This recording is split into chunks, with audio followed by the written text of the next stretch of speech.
Hello, I'm Rose from Transmutation Knits, and in this video I will walk you through the brioche knit, yarn over brioche knit increases, the brioche right slant and brioche left slant decreases for English or right-handed knitters. I also have a tutorial on my channel for the increase and decreases for continental or left-handed knitting, and I will link that in the description below. Usually when you work in brioche, you are working in paired stitches, so your decreases are worked over 3 stitches to maintain that every other stitch pattern, and your increases will increase by factors of 2. So when we work our brioche knit yarn over brioche knit increase, we are increasing 2 stitches, and our right slant decreases and our left slant decreases will decrease 2 stitches. I'm going to begin by working my knit 2 garter border, and then I'm going to work a brioche knit in my first stitch and then a slip 1 yarn over.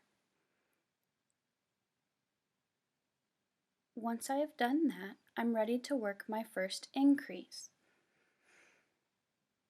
The brioche knit yarn over brioche knit stitch increases 2 stitches into 1 stitch. So I'm going to insert my needle knitwise, catching both the knit stitch and the wrap, knit 1 stitch without pulling the parent stitch off of my left needle, yarn over my right stitch, and then insert my needle as if to knit through the front loop one more time and knit another stitch onto my right hand needle. So I now have 3 stitches on my right needle. I'm then going to pull the parent stitch off of my left hand needle.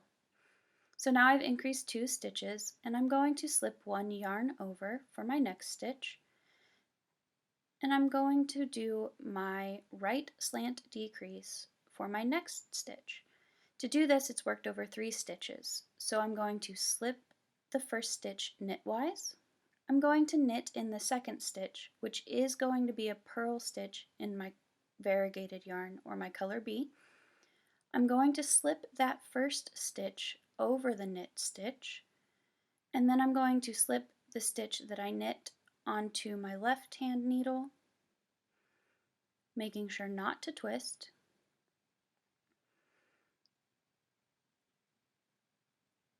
And then I'm going to slip the third stitch over that knit stitch. That can be a little tricky because you're trying to get a lot of stitches over one knit stitch, and then I'm going to slip that knit stitch back onto my right hand needle, again making sure not to twist that stitch. Now you can see that those stitches are leaning towards the right and I have decreased by 2 stitches. I'm going to slip 1 yarn over, and then I'm going to do another brioche knit, and then I'm going to slip 1 yarn over to maintain my pattern and do another brioche knit, yarn over brioche knit. So I'm going to slip my needle in knitwise, catching both the stitch and the wrap, knit 1, yarn over, and then insert my needle to knit another stitch. Now that I have 3 stitches on my needle in the 1 stitch, I'm going to slip my parent stitch off the left hand needle. I'm going to slip 1 yarn over, and then I'm going to do another right hand decrease. So I'm going to slip that first stitch off of my needle, I'm going to knit into the next stitch, slip the first stitch over the knit stitch, pass my knit stitch back onto my left hand needle, and then slip that third stitch over the knit stitch. Finally, I bring that knit stitch back onto my right hand needle. Again, you can see how this is leaning to the right, and I'm going to slip 1 yarn over and knit my last 2 for the garter border. Now that I've done that, I'm going to pass my work to the front of my needle and begin to work with my contrasting yarn. This is worked very similarly to any brioche rib pattern, so I'm going to show you how to incorporate the brioche knit yarn over brioche knit stitch. So I'm going to slip 1 yarn over, brioche purl. This is my increase, so I'm going to slip 1 yarn over, but I'm going to purl the second stitch. Since it doesn't have a wrap yet, it's just a purl, not a brioche purl. And then I'm going to slip 1 yarn over again. And then I'm going to continue in my slip one yarn over brioche purl across, handling my other increase just like I did the one previously. Now I'm going to work the wrong side of my pattern, which is worked just like I would in a brioche rib. I will brioche purl, slip one yarn over my gray yarn, and brioche knit, slip one yarn over my variegated yarn. I'm going to go ahead and do that and show you what it looks like on the other side. So now that I've done that, you can see how my right slant decreases are very clearly leaning towards the right, and my increases look more like stitches now. You can also see how my parent stitches for the increases gap a little bit. If this is something that concerns you, you can grab the stitch next to it and tug a little bit to even them out. Or you can wait until you block your final piece, and these will also even out then. Brioche is very forgiving in this manner. It's really up to you on how you want to handle it. I don't worry about it too much, but you may want to adjust as you go along. Now I'm going to work a row of brioche left slant decreases and brioche knit yarn over brioche knit increases. So I'm going to start by knitting 2 in my garter stitch border, and then I'm going to do a brioche knit stitch and a slip one yarn over.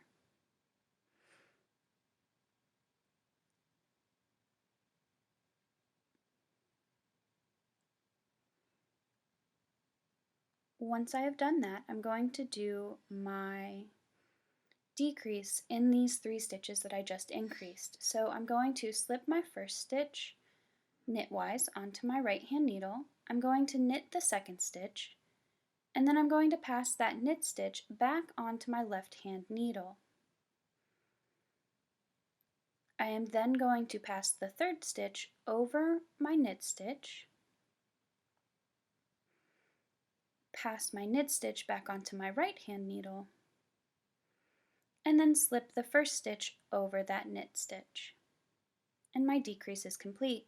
You can see how they're curling to the left hand side rather than the right from the previous decrease.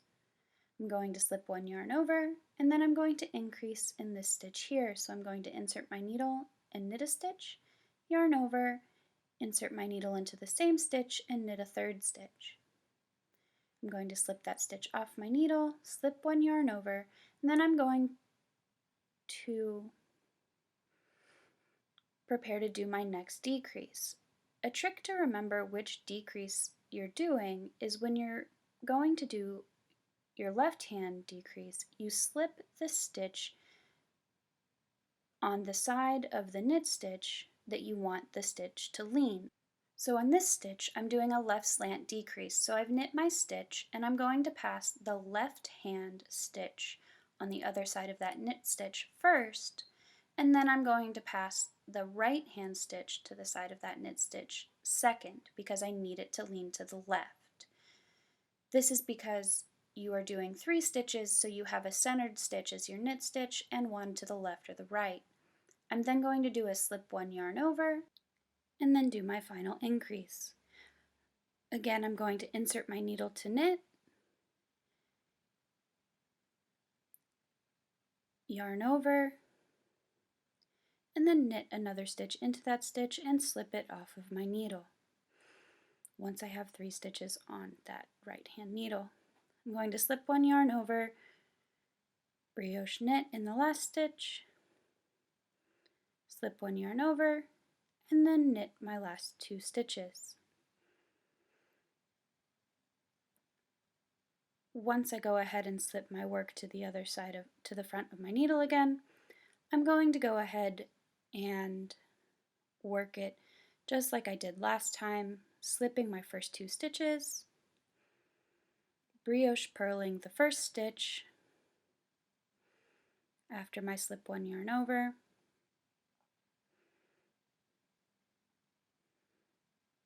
and then maintaining that pattern across my row.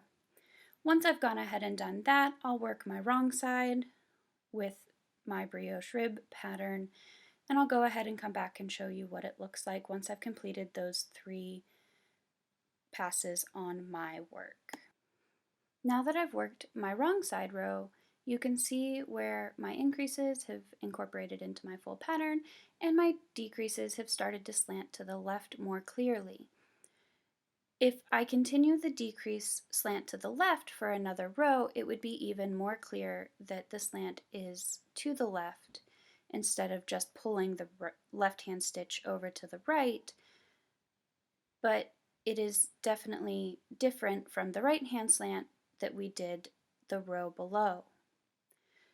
It is one of those things that if you use it in a pattern, it's easier to see when you use them in conjunction with each other over rows, but you get used to noticing the difference as you use them more. The other thing to note when you're working your brioche increases and slant decreases is your wrong side of the fabric is no longer truly reversible. You can see where your increases and your decreases occur because your decreases just stop a row of stitches and your increases grow a row, but for a moment you have just your main color or your color A yarn, here shown in the gray, apparent on your wrong side for a moment. This doesn't bother me too much when I'm designing or when I make a pattern because I think it creates a unique wrong side, and I have some garments that I will wear intentionally on the wrong side because I think it's more interesting to see that side of the fabric. However, the right side is a little bit more crisp, so that is something to keep in mind when you're picking a pattern or you're designing. If you're looking for something truly reversible, just keep in mind that this is something that changes when you work with it in this manner.